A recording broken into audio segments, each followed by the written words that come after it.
Welcome back, finally, to the Type 81. Finally have put 1,000 rounds downrange, and it was certainly an adventure.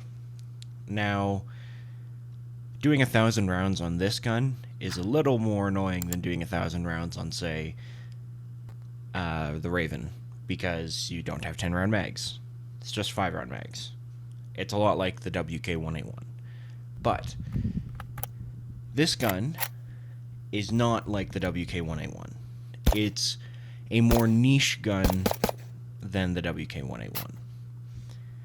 Now, when I did my first shots and my overview, I really kind of emphasized how this is really just a meme gun, to say the least. And throughout the 1,000 rounds, that opinion has really only become more solidified. So what do I mean by that? This gun, in all its glory, with its Dragunov-style furniture and its longer barrel, it's not really meant for anything serious or really even semi-serious. I wouldn't take this hunting. I wouldn't do any kind of competition with this. I wouldn't do anything with this gun besides just want it to look cool and to shoot some cheap ammo through it. And to be honest, for that specific purpose, it's actually great, because its recoil, while it is fairly heavy, and I will get into the weight a little more later, without a scope on it, it's not unmanageable. It's actually quite nice to shoot from a recoil standpoint. Now, of course, the muzzle device is doing basically nothing. The flash hider here is mostly just for looks, because by the time the 7.62 gets all the way to the end of here, most of the powder has been burnt. But it looks cool, and it's easy to detach, so if you want to put a muzzle brake on it, you can. But I really don't think it's necessary. I think one of the rare occasions where I think having a muzzle brake isn't really worth it. I think aesthetically, the flash hider that you can get with it is much more appealing. And with that, I will talk about the weight. Now, by itself, it's not a light gun, right?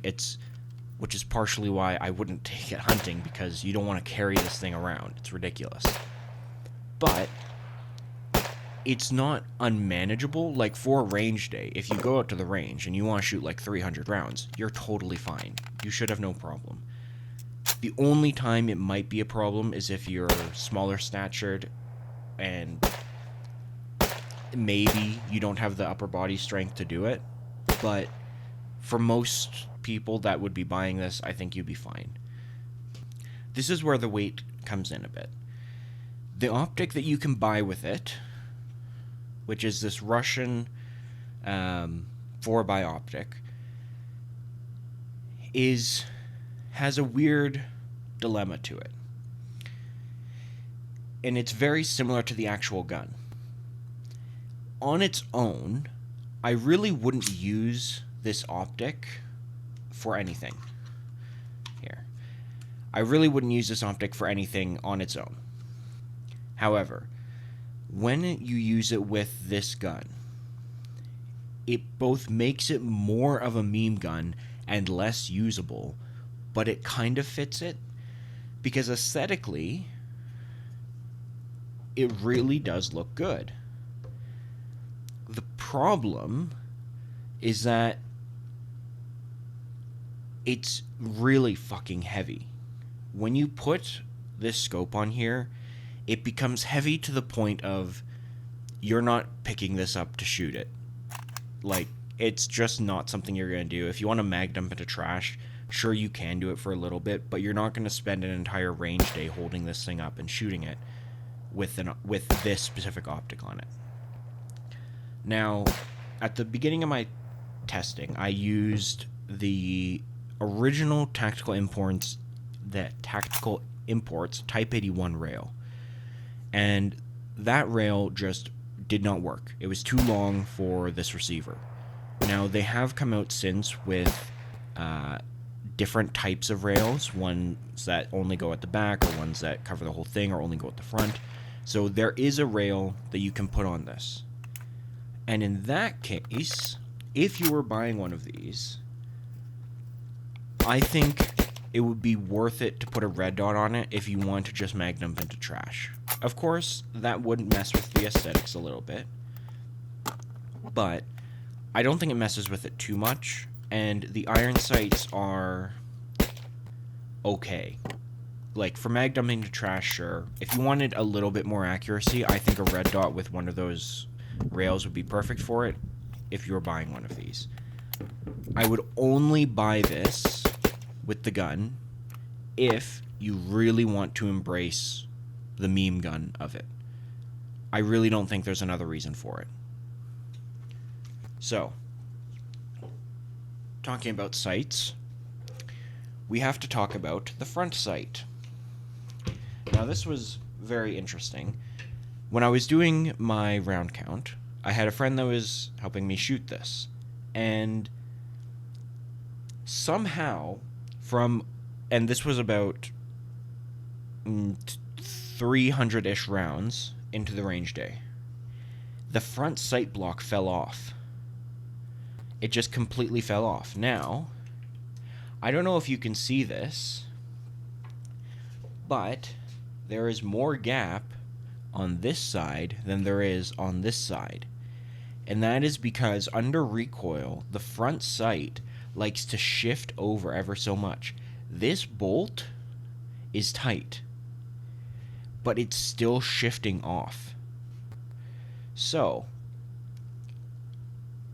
I think if you are going to, again, this is another reason for why I wouldn't take this hunting, why I wouldn't use it for anything serious. You can't have a sight block that shifts and expect any kind of accuracy. This alone disqualifies it from being anything other than a meme gun. And yes, it's easy to put back. It's just a simple bolt, just unscrew it, push it over, and then tighten it back up. But that shouldn't be happening. I guess you could use red Loctite on it if you really want to try and keep it in place, but I don't really know how much that's going to help since it's shifting under recoil. But you never know. I mean, again, mag dumping into trash, it's fine. But if you want to have any accuracy, I think you're going to need the red dot.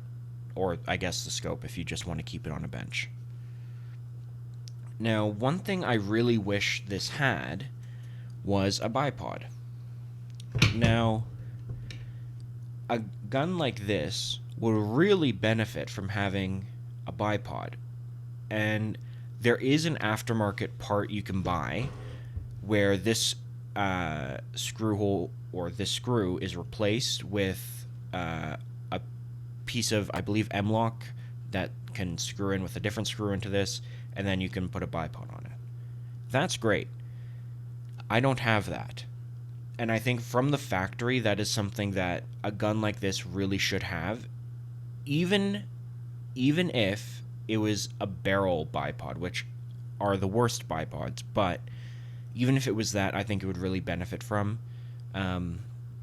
Or, honestly, I know it might mess with the aesthetics a little bit, but an M-lock insert right here into the wood.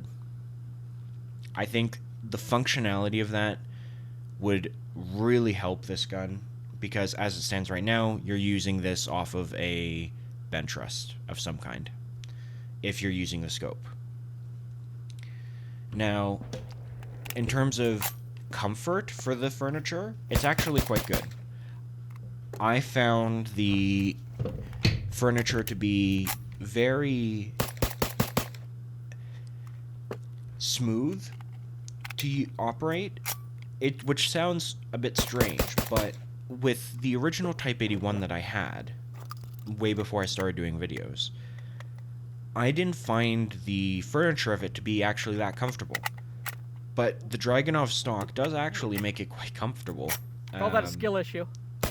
The only thing I have to say is, if you're like me and you kind There of you go. want to do like a bit of a C-clamp, so thumb on top, hand on the bottom, like this, well, you can't if you're using the iron sights because your thumb is going to block the sights, which is kind of shit, I'm not going to lie. Now, as for cleaning, it's easy. It's not a derivative of an AK, but the Chinese made it similar-ish to an AK to help with their soldiers adopting a new system. So it's easy. You just take the dust. I can't show it because of YouTube rules. Just take the dust cover off, spring out, bolt back up, and then this. Pop this out, turn this, push it out. And then you just clean it. It's really easy to clean. It's really easy to get to. That's one of the benefits of it. And especially if you're probably going to be shooting corrosive ammo, because with a gun like this, you're just going to mag dump it to trash most of the time, so corrosive ammo. Use it. It's the cheapest, and it's really easy to clean. So from that perspective, it's actually fantastic. That goes for all Type 81s, but with this one specifically, especially because it's just primarily used for mag dumping into trash, making it really easy to clean is great. And so the last thing is the magazine. Now, I never really had much of a problem reloading the WK-181, but with this, I found it a lot harder to master the manual of arms on this, and I don't really know why. The mag reloads are just... I found them to be a bit more finicky. The bolt release is fantastic. When you put your mag in, easily drop it, doesn't take a lot of pressure, you can go up or down on the bolt release. It's great, but the actual magwell was very strange for me. I don't know why, that just is what it is. So with that, that's it for the gun. That's the 1,000 round review. Conclusion is, if you buy it knowing that it's basically just going to be a meme gun, a gun that you're going to shoot into trash, or if you buy the scope, shoot at paper, and that's all you're going to do with it, it's great for that purpose. But I wouldn't use it for anything even remotely serious. I wouldn't use it for any kind of long distance accuracy, because that's not what it's really designed for. As much as the marketing might say it's got like the longer barrel for improved accuracy and the lighter trigger, which it does, it just, the build of the rifle just doesn't really suit it, in my opinion. But I think it's a cool gun nonetheless, and it's a rare gun in Canada to have as primarily a meme gun. We have all these companies that are trying to make, you know, super serious, like, I say serious, but guns that can actually be used in competitions and all that, and that's great. But this is like a pure meme gun, something that is actually kind of rare on the market in Canada. So, that is everything. Thank you very much for watching. I will have the GHM9 1000 round review soon-ish, a week or two. But after that, things are open. So if you want me to review something, give me an idea, and maybe I'll get to it later in the year. So, that is it for this video. Thank you very much for watching. Like, comment, subscribe, and have a great day.